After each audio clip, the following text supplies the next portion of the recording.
face. Best friend set me down in the salon chair.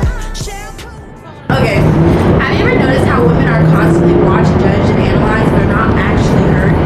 Today we're going to be talking about the male gaze and how that connects to the red pill ideology and the way that women are treated. On the podcast today, we have Kishana, Zari, Naya, Madhu, and Chancey. Well, first starting with our topic, when we say the male gaze, what does that actually look like today? Today, male gaze, the way they look at women, they look at us as more of like owning possession objects, basically. They don't see us like as human beings. They don't see us like as real people. My personal experience today, walking towards the building podcast, my shirt clearly says I'm gayer than I'm basically. And this dude, he approached me and he was like, hey, yo, let me get your number. I'm just like, I'm walking past, I ignore it, just like, my shirt really speaks for itself. I ignore it and I'm just thinking in my mind, so like, okay, I have a shirt that clearly says that I'm gay. You obviously cannot read. So it's like, what's exactly the point of me actually speaking up? Like, it clearly says it's here.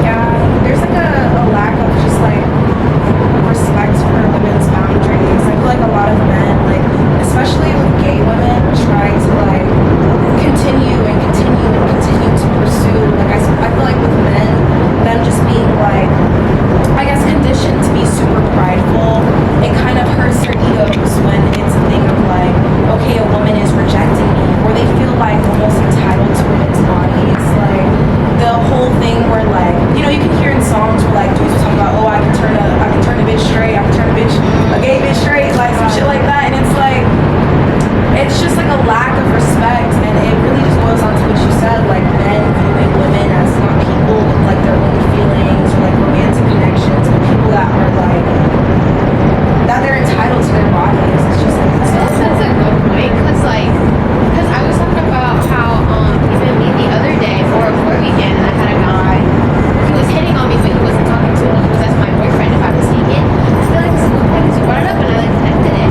but I feel like the reason they have like they don't treat like again they don't treat all taken. If you're taken by a woman, I feel like that's significantly different than being taken by a man. Being taken by a woman is still like they still perceive it as you're performing for me and you can still benefit me. But the moment you're taken by a man, that's when I respect you because you were like again your possession. Possession cannot be owned by other possession. Right. It can only be owned by another owner. So when you're taken, that's why I feel like oh like you know I feel like that was just like a little connection I had. yeah, and it's interesting, there's a double standard, especially with like men. Like if a gay guy even like were to pursue a man that was straight, or like let's say like the gay guy didn't know the guy was straight, the dude just looks like ambiguous or whatever, I feel like men's first like reaction is just like offense and like feeling disrespected, feeling if their boundaries are disrespected because that's not the sexuality that they align with. They're not attracted to men, they don't want attention from men, and I don't understand. It's like a mixture of like that homophobia for specifically gay men and then the misogynistic view of women that just like creates like this weird double standard, because like if you as a man wouldn't want somebody coming up to you that you're not sexually attracted to, why are you still like pursuing women in the same way? It's just like a lack of respect. And also like again like I feel like as a man you kind of know how other men feel. Right. Where it's like oh like if a guy's being attracted to me then I feel like he's gonna be have the same mindset I have when I talk to girls, you know what I mean? But whereas like obviously like if I get hit on by a woman I'm like girl you think I'm hot what? You know like that's a compliment, but I would never see a guy you know being hit on by a gay dude and be like oh my god that means I'm attracted, you know? Yeah. Like they don't view it as that, they feel frightened, they feel scared, they feel the way we feel when it's because again they know subconsciously that that's the reality, you know? Another question for everybody: do you guys think that social media has made the male gaze worse, or has it made it more obvious? I feel like it low-key made it like both. Like, cause like it made it worse because like now it's scarier for a woman because like men on the internet like takes things to another level. Like I had a man literally hack my account to get my information. Y'all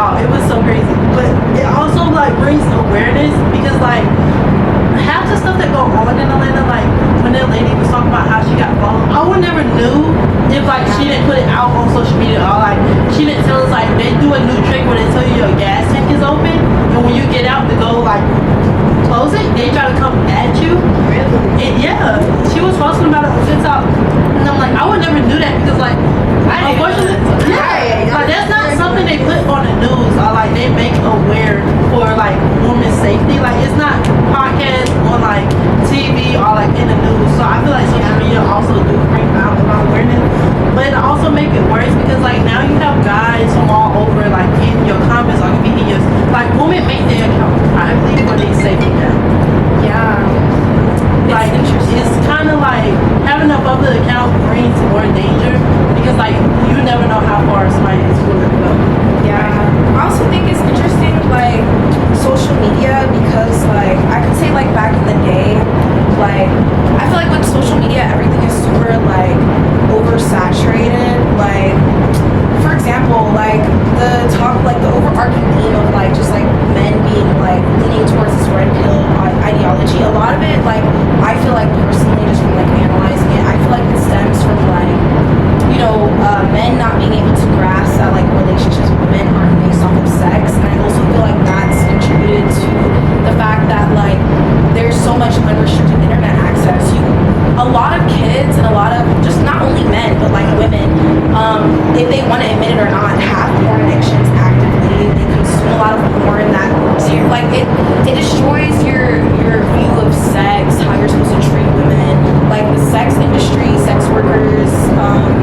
The way sex is portrayed in pornography is just not accurate to how it should be done or how it is in real life, and it's interesting in that way because like I feel like the videos that people are seeing, like specifically guys in regards to sex and stuff, it's very like male centered.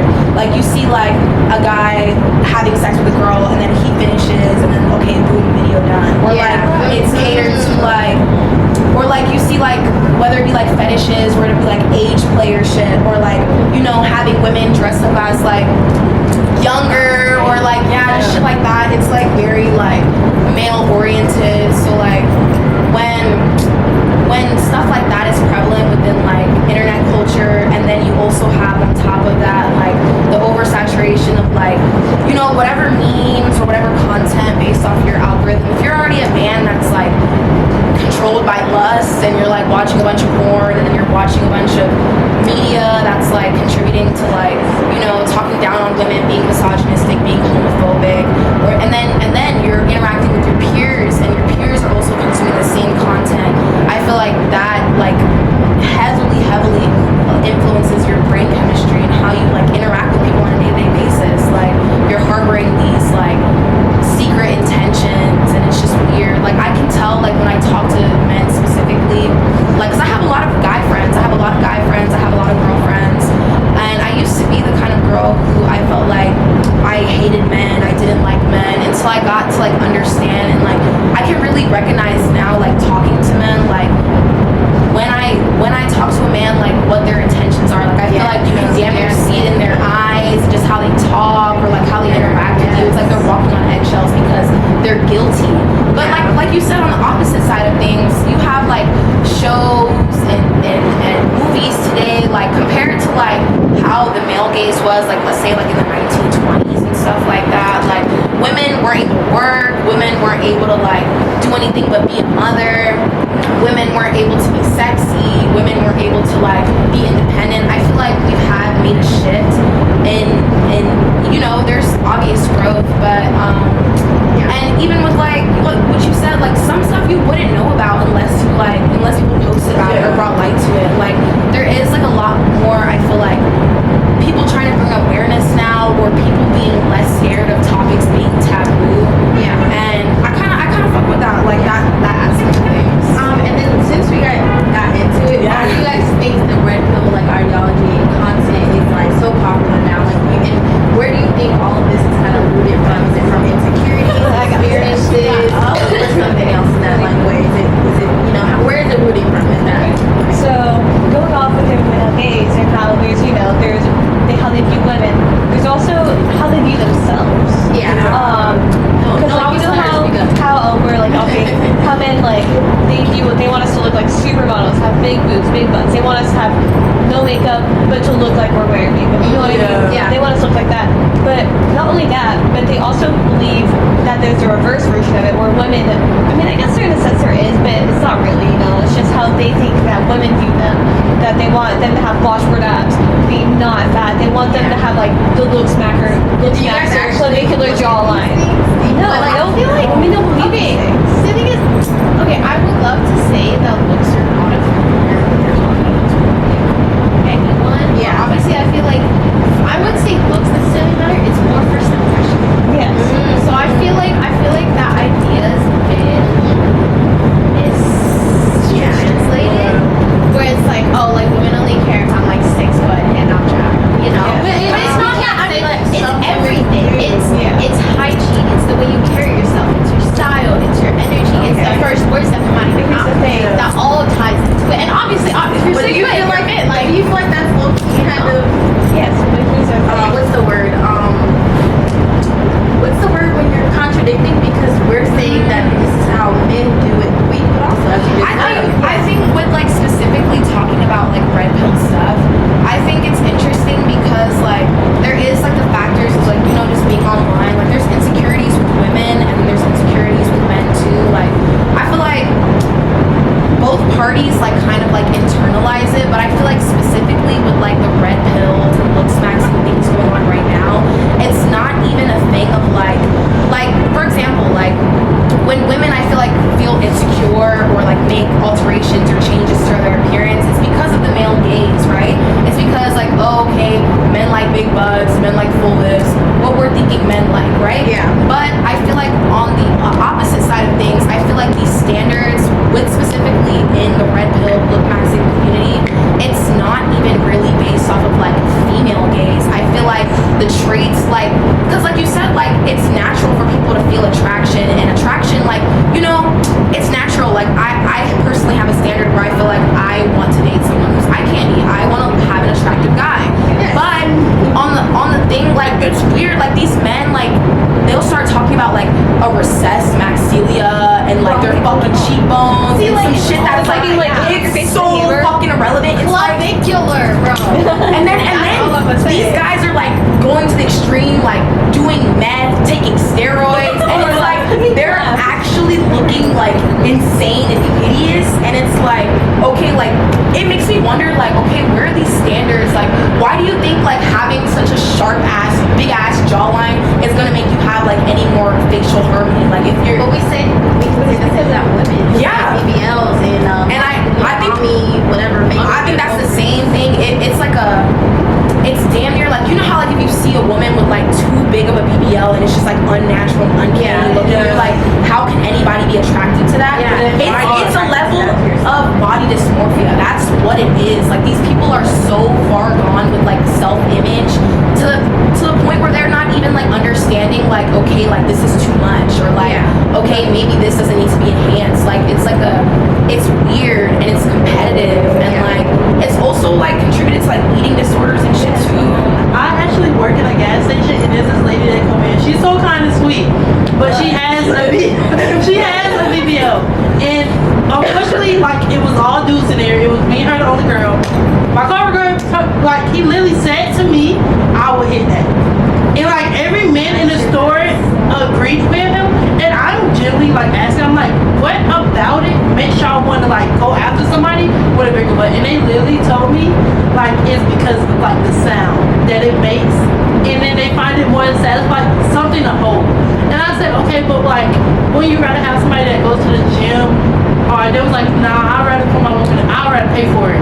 And I'm like, so y'all also allude on the idea of something like the sound that makes in the bedroom, that y'all are willing to like, questionable about what they said. Even Even like saying it out saying that loud, you're like gonna I'm gonna hit that. I would hit. she was out the store, by the way, y'all. Or saying that But you're like, gonna buy that's a weird. BBL, Like Wow. I think like that's interesting. That's crazy as fuck too. Like men thinking that they can get with somebody or like a woman and then like build a bitch. Like why do you think that you're going to like give this girl like a BBL and like lip injection and filler and then what?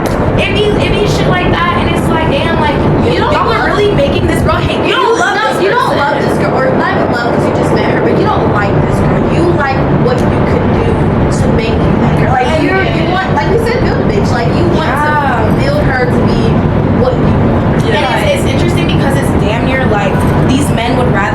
prey on a girl that they think is already insecure enough to the point where she's willing to change herself for a man, because I feel like these men don't think that they could actively go after a woman who's like already their ideal type, like a woman who naturally has this build and is drop dead gorgeous and like is successful, because I feel like they genuinely feel they're not worthy of her. And if they feel like that, I don't know why it can't be a thing where it's like, okay, like let me do some self-improvement instead of like trying to like, it becomes unhealthy, like just like their way of going about things. Like, And that goes into the next question I have to make it more interactive for you guys. Have you ever caught yourself changing how you present yourself and the way, you know, that you look and how you know, present yourself to everybody to like, because you feel like you're being watched or being judged by these guys?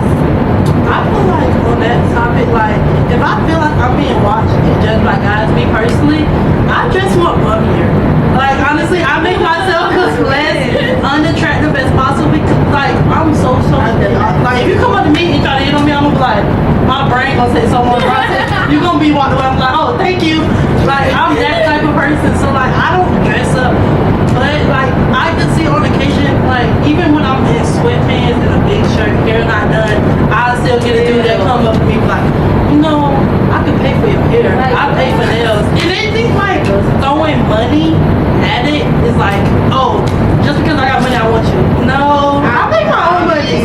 I said to someone in the elevator the other day, like, I don't know, I was wearing something, okay, went downstairs to get my food or something, and he was like, oh, like, I don't know, he was on the phone, I don't know what what is the word, I don't know what everything that the atmosphere was when it happened, but he was just like, oh, like, I can buy you this, or whatever, and I'm just like, oh, my toes weren't, they're still not, I don't really don't give a fuck either, but I was just like, I was like, oh, no, he was like looking up and down, and I was like, oh, don't look at my toes, like, they're not dead, he's like, oh, I can pay for it, and I was like, well, I have my own money, so I'm okay. He's like, oh, well, I can, he kept like offering to pay for certain things, and I'm just like, that doesn't make me want you. Like, yes, like I need those things done, and I would love to. Yeah, but I'm not gonna say yes. Yeah, and I'm not gonna say yes because that is giving you that opportunity to now keep having more conversation with me, keep talking. So I just say no. That's back in like elementary school, like middle school, like high school, like my entire school career, I felt like I was always just like a bit different. So whether it be like men or women, I just felt like I never really like fit in, like my interests, just like how I like dress, like what I'm into. Like I feel like a lot of people, like especially being like in an area like in middle school, hoes was listening to YoungBoy and Lil Baby, like they did not give a fuck about what I listened to or like what I like to dress. Like hoes was calling me weird, emo, like all types of shit. So I feel like my whole life it's just been like I've just been like existing comfortably, and like I'll just like let whoever like, you know, wants to interact with me, like fuck with me or whatever. I still have people today that like, I guess like I feel like it's different. Like I didn't really get like a lot of male attention until like I got into like high school and like college, because like I felt like things kind of changed. Like, you know, people started like being like, oh, like emo girls are cute or like whatever the fuck. Like even then I feel like still like a lot of men don't approach me like my hair or like my piercings or like whatever the fuck. So like I don't know, I feel like I've never really had to change for men specifically, because like everybody was on my ass about some shit like about changing, and then I felt like, well, if everybody's gonna hate and I'm gonna just be miserable trying to fit in, like I might as well just like fucking and just be like, let whoever fuck with me fuck with me. Yeah. So, I do want to touch on the fact, like you said, like you dress bumpy. Yeah. So, okay, growing up, like, okay, my father very strict. I couldn't wear crop tops. I couldn't wear shorts, like certain shorts. Like, it had to be a certain, like, it had to come to my knees. Cash tips. Yes, past his fingertips. All, like, basically everything has to be, I guess you would say, appropriate, child appropriate. But it was at the time I was 13, 14. I was a teenager. My body developed faster than like other people, so like I already had, you know, my chest, I had very thick thighs, so I couldn't wear certain stuff like that. So as I got older, I started being more comfortable just wearing it. Like he couldn't really have a say so for real. Like I'm getting older, it gets to a point like you can't really keep telling me how to dress because I am my own person at the end of the day. So growing up, as I was getting more comfortable, I realized like I was getting more attention than I was when I was younger, when I was dressing more modest, I guess you could say. And as I got older, the male attention, all the looks, the conversations that was being talked about, it definitely weirded me out. now because I do not like to be the person like a topic, nobody's topic really. So as I got older, like if I'm going somewhere and I know it's gonna be males, I know if it's gonna be someone that I don't know, I definitely dress bummy. I wear pants, I wear sweats, I wear a long shirt, I wear my jacket. But if I know, like, if I'm just gonna be around like my cousins, my female cousins, even just like my male cousins, I'm gonna dress comfortable. I'm gonna wear whatever I want. I might wear like a crop top, some booty shorts, or just anything more comfortable. So like I kind of like I want to say like I'm a people pleaser, but I feel like it's human nature to want to fit in. Yeah. So I tried to like my hair was really frizzy, so I tried to like straighten that more, and obviously my hair is perfectly straight right now. But like I try really hard to like make myself fit in and be like more conventionally attractive, not just to like men, but to like women, just people in general. And I feel like high school, college, sort of when I started gaining that male attention specifically, that's when I was like, this ain't really all that. And that's when I was kind of like, I had to like kind of take some time to go back and think about myself. And that's when I was like, how do I want to express myself? How do I want to represent myself? And that's like, I feel like a lot of it is my choice. And I feel like that's like my biggest part of me. But like, I feel now for me, it's less about like, seeing who's gonna be there and trying to dress accordingly to them, but more just like, I'm gonna do what I want to do, and if a bitch wants to look at me, you can look at me, but this is how I'm choosing to express it. I feel like that like authenticity is important. Okay, well, while the male gaze and the red pill ideology are defining women, the oppositional gaze is about refusing to be defined at all. So we're gonna go into that more. This idea comes from someone named Mel Hooks, and her quote of what the article is saying is watching differently. It's about power. Historically, black women, black people, especially black women, have been discouraged or even punished for looking like slavery, direct eye contact, even defiance. So whenever, let's say, we see black women in media today, we're not passive, we're aware and we're critical. Let's see, there's some things that talk about, it's about you watch the show, but you're analyzing it at the same time. So how can you guys relate that to you? Have you ever watched, what's that show? Scandal? Yes, I keep saying on TikTok, I was like literally. okay, you need to watch the show. You gotta watch it. You gotta watch the show. But like Olivia Pope is like one of the main characters, and I feel like The black girl. Yeah. Mhm. like today in media, I feel like that they are now bringing awareness, like to put females in powerful roles, and she's one of them. Cause like in that show, like she shoot them up. Like every male that she go face to face with is always one on her. Like she's always one up in them.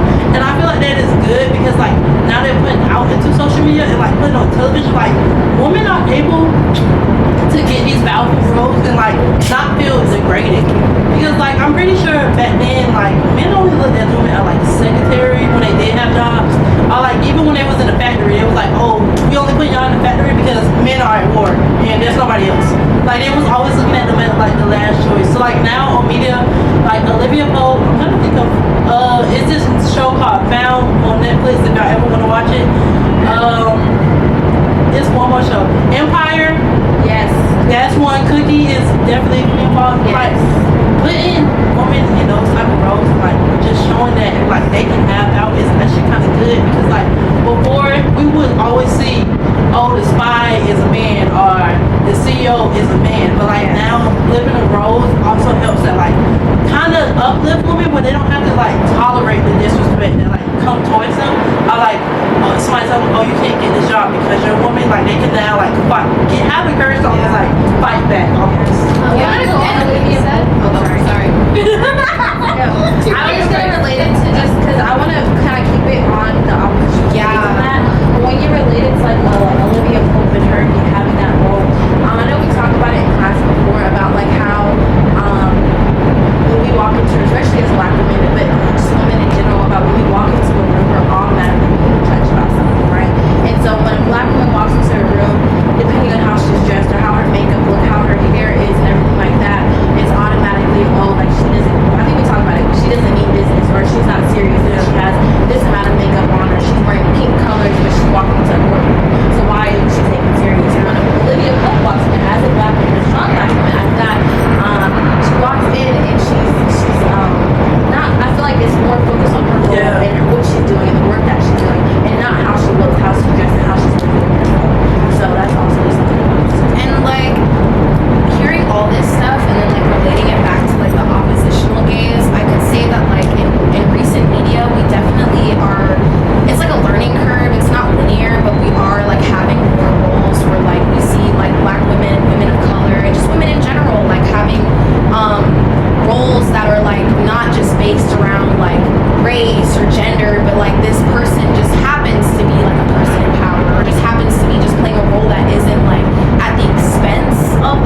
lot of us do operate with the oppositional view, especially like women of color because of like intersectionality.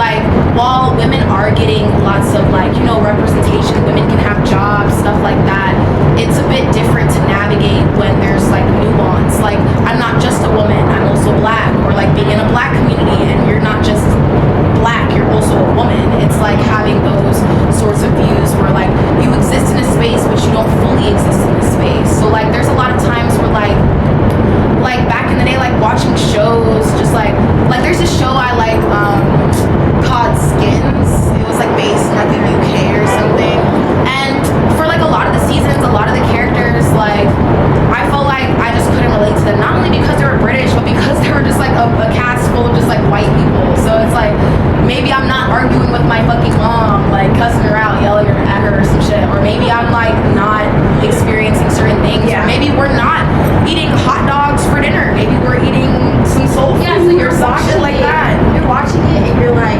I'm enjoying this show, But you're not directly you still relating. have still have questions like, what does this mean, or like, why is she being portrayed this way? Like, what is this for me? Is this Exactly. Like where can I see myself in this? Like media is supposed to be like societal representation. yeah. About it, right? Like whether it be like thrillers, action, some type of romance, like you want to put yourself in that role and feel it. You're basically living vicariously through someone else's like experience. Do you think that you have to like dig deeper than other would have to? Even like let's say like I have this show I like called Sex in the City, and it's a really good show just about like, you know, navigating being like a woman with the dating scene and stuff like that.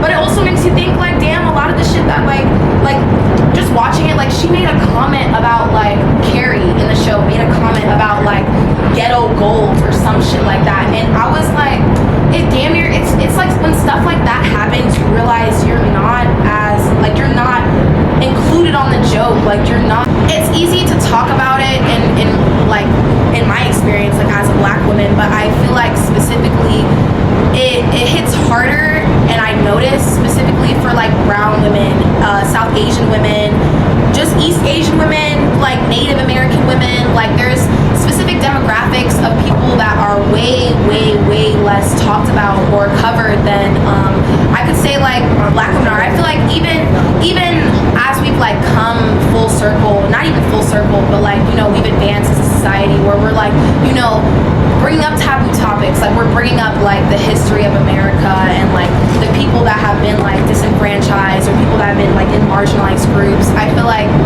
it's still a thing where like some people's voices aren't being heard. Like I can watch TV shows and I could say maybe only a couple TV shows, like if there's even like Asian representation, there might just only be one person. If there's even like, you know, representation of like a native, which there rarely is, considering that they're the original people of this fucking country, they're rarely talked about, rarely speaked about. And it's not as if these communities aren't alive, or it's not even as if these communities like don't have like their own nuances and like intersectionality within it. I think it's just like a lack of representation.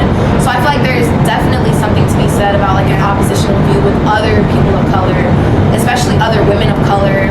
And it's I feel like that's a really important point, because like especially if you look at like I like thinking about like early 2000s movies, I feel like white people were kind of like the main characters, black people were always like comedic and just kind of like funsies. But if you think about it, there wasn't really a lot of representation for Asian people, like whether it be